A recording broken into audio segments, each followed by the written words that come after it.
अस्सलाम वालेकुम। तो आज की इस वीडियो में हम बात करेंगे ब्लड फिजियोलॉजी और उसका first chapter that is RBCs anaemia and polycythaemia. इसमें मैं आप लोगों को कुछ इंपॉर्टेंट वाइवा क्वेश्चंस और रिटर्न के लिए क्वेश्चंस बताऊंगा, सो वीडियो को लास्ट तक ज़रूर देखें। तो आइए स्टार्ट करते हैं। सबसे पहले आरबीसीज क्या हैं? These are the most abundant cells of the blood, ठीक है, which are also called erythrocytes. अब इसके कुछ फंक्शंस हैं। सबसे पहला फंक्शन जो मेजर फंक्शन है दैट इज़ ट्रांसपोर्ट हीमोग्लोबिन। इसके अलावा ऑक्सीजन कैरी करता है, उसको ट्रांसपोर्ट करता है, कार्बन डाइऑक्साइड को ट्रांसपोर्ट करता है। और इसके बाद most important function that is excellent acid base buffer, ये बफर के तौर पे भी एक्ट करता है, ठीक है। इसके बाद हैं कुछ प्रॉपर्टीज़, ठीक है। प्रॉपर्टीज़ अगर हम देखें तो आरबीसीज क्या हैं? बाइकनकेव डिस्क लाइक्स होते हैं, एन्यूक्लिएटेड होते हैं। अब यहाँ पे एग्जामिनर क्वेश्चंस करते हैं कि आरबीसीज बाइकनकेव होते हैं तो इनकी क्या कोई सिग्निफिकेंस भी है? Yes, they have significance. But ये जो बाइकनकेव डिस्क हैं, this act as bag that can be deformed into any shape while passing through capillaries, ठीक है। तो ये सिग्निफिकेंस है कि इतने बाइकनकेव होते हैं, स्मॉलर इन साइज होते हैं, so they can pass through capillaries और उसी के मुताबिक अपनी शेप चेंज कर सकते हैं, ठीक है। Next you should know about the count, ठीक है। आरबीसी का काउंट मेल्स के अंदर क्या होता है? 5.2 मिलियन पर मिलीमीटर क्यूब, वाइल फीमेल्स के अंदर 4.7 मिलीमीटर क्यूब। क्यों मेल्स के अंदर ज़्यादा क्यों होता है, फीमेल्स के अंदर कम क्यों होता है? सबसे पहले मेल्स के अंदर ज़्यादा क्यों होता है, उसकी वजह यह है कि मेल्स के अंदर टेस्टोस्टेरोन हार्मोन होता है। अब टेस्टोस्टेरोन ने क्या करना है? मेटाबॉलिज्म को इंक्रीज़ करना है। बॉडी के अंदर मेटाबॉलिज्म जितनी इंक्रीज़ होगी, ऑक्सीजन की कंजम्पशन भी उतनी होगी। तो एज अ रिजल्ट बॉडी के अंदर और टिश्यूज़ के अंदर क्या होगी? ऑक्सीजन की डेफिशिएंसी हो जाएगी। ऑक्सीजन की इस डेफिशिएंसी को हम कहते हैं हाइपोक्सिया। हाइपोक्सिया बेसिकली क्या है? इरिथ्रोपोइटिन हार्मोन, यानी ऐसा हार्मोन जो कि आरबीसीज की प्रोडक्शन, आरबीसीज यानी इरिथ्रोसाइट्स की प्रोडक्शन को इंक्रीज़ करता है। तो हाइपोक्सिया का स्टिमुलेटरी इफेक्ट होता है on production of erythropoietin hormone. Erythropoietin hormone increase कर गया तो एज अ रिजल्ट आरबीसीज की प्रोडक्शन भी इंक्रीज कर जाएगी। वेल फीमेल्स के अंदर कम क्यों होता है? उनके अंदर कम इसलिए होता है कि उनके अंदर एस्ट्रोजन हार्मोन होता है which have a inhibitory effect on RBCs production, ठीक हो गया। ये आपने पॉइंट याद रखना है। नेक्स्ट है हमारे पास haematocrit which is also called PCV, packed cell volume. ये क्या होता है? बेसिकली हमारे पास percentage of blood that is formed by RBCs, यानी हमारे पास ब्लड है, उसकी कुछ अमाउंट आरबीसीज बनाएंगे, कुछ डब्ल्यूबीसीज बनाएंगे, कुछ अदर डिफरेंट ब्लड सेल्स बनाते हैं। तो जो आरबीसीज जितना उसकी परसेंटेज बनाते हैं ब्लड की, उसको हम कहते हैं हिमेटोक्रिट और पैक्ड सेल वॉल्यूम। नॉर्मली हमारे पास 40 to 45% होता है, ठीक है। नेक्स्ट है हमारे पास प्रोडक्शन ऑफ आरबीसीज की जो प्रोडक्शन का प्रोसेस है it is called the erythropoiesis, ठीक है। अब इसकी स्टेजेस क्या हैं? वेरियस। अब उन स्टेजेस को हम दो पार्ट्स में डिवाइड करते हैं। First one is the before birth and second one is the after birth. अब बिफोर बर्थ जो आरबीसीज की प्रोडक्शन है ना, वो हमारे पास तीन फर्दर पार्ट्स में डिवाइड है। First one is the early few weeks में यॉर्क सैक के अंदर होती है, देन मिडल ट्राइमेस्टर में लीवर के अंदर मेनली स्प्लीन, लिम्फ नोड, और लास्ट जो मंथ होता है प्रेगनेंसी का उसमें हमारे पास बोन मैरो की तरफ शिफ्ट हो जाती है, ठीक है। नेक्स्ट है हमारे पास आफ्टर बर्थ। अब आफ्टर बर्थ क्या है? आफ्टर बर्थ हमारे पास सबसे पहले जो फर्स्ट 5 मंथ्स होते हैं ना, फर्स्ट 5 ईयर सॉरी, उसमें हमारे पास bone marrow of all bones के अंदर होगा, ठीक है। देन हमारे पास 20 ईयर्स तक हमारे पास लॉन्ग बोन्स में होगा एक्सेप्ट ह्यूमरस और तिबिया। क्यों? क्योंकि वो फैटी हो जाती हैं और आरबीसी की प्रोडक्शन नहीं करती, ठीक है। And then after 20 year marrow of membranous bones, ठीक है। ये आपको पार्ट्स ही याद होने चाहिए कि अर्ली फ्यू वीक्स में कहाँ पे होगी, मिडल ट्राइमेस्टर में कहाँ पे होगी और लास्ट मंथ में कहाँ पे होगी, ठीक है। नेक्स्ट है हमारे पास प्लूरीपोटेंट हीमोपोटिक स्टेम सेल। ये क्या हमारे पास प्राइमोर्डिया है for the production of all types of cells, ठीक है। और ऐसा हिमेटोपोटिक स्टेम सेल जो आरबीसीज की प्रोडक्शन करे उसको हम कहते हैं colony forming unit erythrocyte, CFUE, ठीक है। आरबीसीज की स्टेजेस यानी जेनेसिस ऑफ आरबीसीज। अब वेरियस स्टेजेस हैं आरबीसीज की। First one is the pro erythroblast, basophil erythroblast, polychromatophil erythroblast, ऑर्थोक्रोमेटिक erythroblast, reticulocytes and the erythrocytes, ठीक है। इनको सिंपली याद रखने का निमोनिक आप इस तरह से भी याद रख सकते हैं, PB पोर्ट, ठीक है। ये वेरियस स्टेजेस हैं। अब एग्जामिनर पूछ लेते हैं कि हमारे पास ये वेरियस स्टेजेस तो हैं, अब इनमें कॉरस्पॉन्डिंग इवेंट्स भी बताएं क्या क्या होंगे, वो मैं आपको बता देता हूँ, you can note down. First one होती है प्रोइथ्रोब्लास्ट में बेसिकली क्या होता है? सिंथेसिस ऑफ हीमोग्लोबिन स्टार्ट होती है अभी, लेकिन इतनी थोड़ी होती है कि अपीयर नहीं होती, ठीक है। देन हमारे पास आता है बेसोफिल इरिथ्रोब्लास्ट। इसको बेसोफिल इसलिए कहते हैं कि हमारे पास साइटोप्लाज्म बेसोफिलिक हो जाता है और इसके अलावा न्यूक्लियोलाई जो होता है वो हमारे पास डिसअपीयर हो जाता है, ठीक है। देन हमारे पास आता है पॉलीक्रोमेटोफिल इरिथ्रोब्लास्ट। इसमें हमारे पास सिंथेसिस तो स्टार्ट हो जाती है हीमोग्लोबिन की प्रोइथ्रोब्लास्ट में, लेकिन इतनी हो जाती है इस स्टेज में कि अपीयर होना स्टार्ट हो जाती है। तो अब ये दो डिफरेंट MCQs हैं। अगर तो वो पूछता है कि सिंथेसिस ऑफ हीमोग्लोबिन स्टार्ट्स, तो then it is pro erythroblast, लेकिन अपीयर कब होती है, पॉलीक्रोमेटोफिल इरिथ्रोब्लास्ट में, ठीक है। देन हमारे पास ऑर्थोक्रोमेटिक इरिथ्रोब्लास्ट होता है जिसके अंदर हमारे पास न्यूक्लियस डिसअपियर हो जाता है। Then most important reticulocyte, important क्यों है, सबसे पहले तो इसमें हीमोग्लोबिन की जो सिंथेसिस स्टार्ट हो जाती है वो इनफ हो जाती है और अप टू 34% हीमोग्लोबिन इस स्टेज में अपीयर हो जाता है, ठीक है। इसके अलावा रेटिकुलम इस स्टेज में फॉर्म बनता है और ये वो स्टेज है जहाँ पे आरबीसीज एंटर इनटू सर्कुलेशन या कैपिलरीज के अंदर एंटर होते हैं एट रेटिकुलोसाइट। तो ये एक इंपॉर्टेंट एमसीक्यूज है कि पूछ लेता है which of the following is the state eight which RBCs enter into circulation, that is reticulocytes. And final जब मेच्योर हो जाते हैं तो उसको कहते हैं एरिथ्रोसाइट, जब बाइकनकेव डिस्क बन जाती हैं, ठीक है।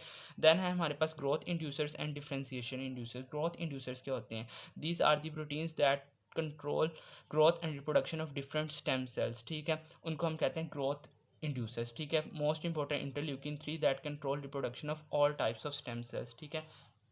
नेक्स्ट है हमारे पास डिफरेंशिएशन इंड्यूसर। डिफरेंशिएशन इंड्यूसर्स क्या होते हैं, these are the proteins that causes one type of stem cell to differentiate into an adult blood cell, यानी एक स्टेम सेल से एक एडल्ट ब्लड सेल बन रहा है तो वो प्रोटीन्स जो कंट्रोल करती हैं इस प्रोसेस को उनको हम कहते हैं डिफरेंशिएशन इंड्यूसर्स, ठीक है। देन नेक्स्ट टॉपिक हमारे पास स्टेजेस का है। स्टेजेस मैंने आपको ऊपर फ्लो चार्ट के जरिए एक्सप्लेन कर दी हैं। देन ये वही है रेटिकुलोसाइट, वो स्टेज है जहाँ पे आरबीसीज एंटर इनटू सर्कुलेशन और ये लेस देन 1% होती है, ठीक है। देन आरबीसीज की प्रोडक्शन को एक हार्मोन कंट्रोल करता है दैट इज इरिथ्रोपोइटिन हार्मोन। अब इरिथ्रोपोइटिन सिक्रिएट कब होगा, जब हमारे पास टिश्यू ऑक्सीजनेशन की अमाउंट कम होगी या जिसको हम कहते हैं हाइपोक्सिया, ठीक है। अब हाइपोक्सिया होगा, उसने क्या करना है, किडनीज को स्टिमुलेट करना है टू सिक्रिएट इरिथ्रोपोइटिन। अब इरिथ्रोपोइटिन ने अल्टीमेटली क्या करना है, स्टेम सेल को स्टिमुलेट करना है to form pro erythroblast and then they form RBCs, यानी एरिथ्रोब्लास्ट की फॉर्मेशन इंक्रीज हो जाएगी। Here are various factors that decrease oxygenation, यानी हाइपोक्सिया कोज करेंगे और अल्टीमेटली फिर आरबीसी के प्रोडक्शन को इंक्रीज़ कर देंगे। तो ये एक इंपॉर्टेंट क्वेश्चन है, आपसे पूछ सकते हैं। तो सबसे पहले इसमें एनीमिया, एनीमिया से क्या मुराद है, आपका ब्लड वॉल्यूम कम है, उसके अंदर हीमोग्लोबिन की अमाउंट कम है, ठीक है।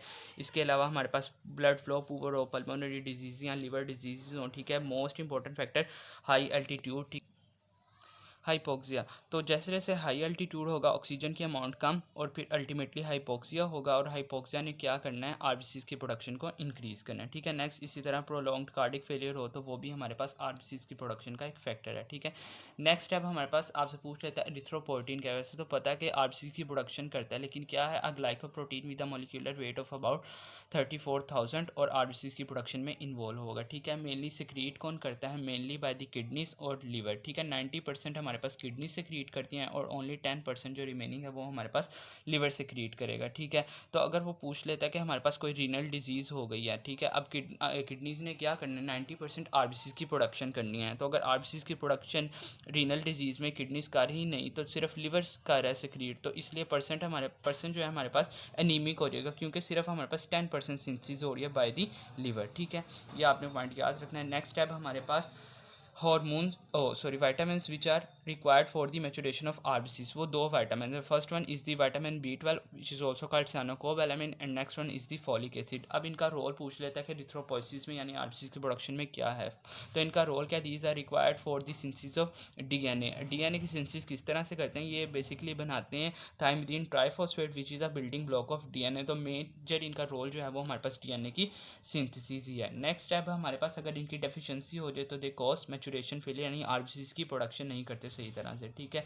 नेक्स्ट है हमारे पास anaemia, pernicious anaemia. Anaemia basically हम कहते हैं कि आरबीसीज के अंदर हीमोग्लोबिन का कंटेंट कम हो जाए। अब परनीशियस एनीमिया क्या है, ये हमारे पास जो गैस्ट्रिक सेल्स होते हैं उन्होंने बेसिकली क्रिएट करना होता है एक factor which is called the intrinsic factor, और उस इंट्रिंसिक फैक्टर ने B12 की एब्जॉर्प्शन करनी होती है और B12 में आपको पता है फिर डीएनए की सिंथेसिस करनी होती है। तो अगर हमारे पास गैस्ट्रिक म्यूकोजल एट्रोफी हो जाए, जो कि मतलब ऐसे गैस्ट्रोक्टमी के बाद भी हो सकती है, यानी ब्रेस्ट की अगर रिमूवल करते हैं तो उसके बाद भी, तो गैस्ट्रिक म्यूकोजल एट्रोफी हो जाए, तो बेसिकली गैस्ट्रिक म्यूकोजल एट्रोफी हो गई तो उन्होंने क्या करना है, there is lack of intrinsic factor, यानी गैस्ट्रिक सेल्स ने तो सिक्रीट करना था इंट्रिंसिक फैक्टर, अब इंट्रिंसिक फैक्टर ही सिक्रीट नहीं हो रहा तो विटामिन B12 की एब्जॉर्प्शन नहीं होगी। जब एब्जॉर्प्शन नहीं होगी तो आरबीसीज के अंदर जो डीएनए उनकी मैच्योरेशन नहीं होगी, मैच्योरेशन नहीं होगी तो हमारे पास एनीमिया कॉज हो जाएगा। तो ये आपने परनीशियस एनीमिया इधर याद रखना है, ठीक है। नेक्स्ट है हमारे पास फॉलिक एसिड, वही ग्लूटामिक एसिड है, वही रोल है उसका हमारे पास डीएनए की सिंथेसिस, ठीक है। एक कंडीशन होती है स्प्रू। स्प्रू एक ऐसी कंडीशन है जिसके अंदर हमारे पास डिफिकल्टी होती है इन absorbing both vitamin B12 and vitamin B9 और फॉलिक एसिड, इन दोनों की एब्जॉर्प्शन में डिफ़िकल्टी होती है। नेक्स्ट है हमारे पास हीमोग्लोबिन। हीमोग्लोबिन की सिंथेसिस आपको पता है बिगिंस कहाँ पे होती है, प्रोइथ्रोब्लास्ट में, जबकि अपीयर पॉलीक्रोमेटोफिल में होती है। ये इसके स्टेप्स हैं, ये आपने एज सच याद करने हैं, ये इंपॉर्टेंट हैं, ठीक है। अब हीमोग्लोबिन की वेरियस टाइप्स की तरफ, ठीक है। सबसे पहले हमारे पास haemoglobin A which is the adult haemoglobin और फीटल हीमोग्लोबिन। इसके अलावा एम्ब्रियोनिक लाइफ में गोवर 1 गोवर 2 हीमोग्लोबिन भी होती हैं, ठीक है। तो वो आपने उनकी कंपोजिशन देख लेनी है, ठीक है। वैसे इधर नहीं लिखी हुई, तो मेनली वो एडल्ट और फीटल हीमोग्लोबिन का ही डिफरेंस पूछते हैं, तो आपको एटलीस्ट इनका पता हो। अब क्या है, इसके अंदर 2 अल्फ़ा चेन्स होती हैं, 2 बीटा होती हैं, इसके अंदर 2 अल्फ़ा और 2 गैमा चेन्स होती हैं।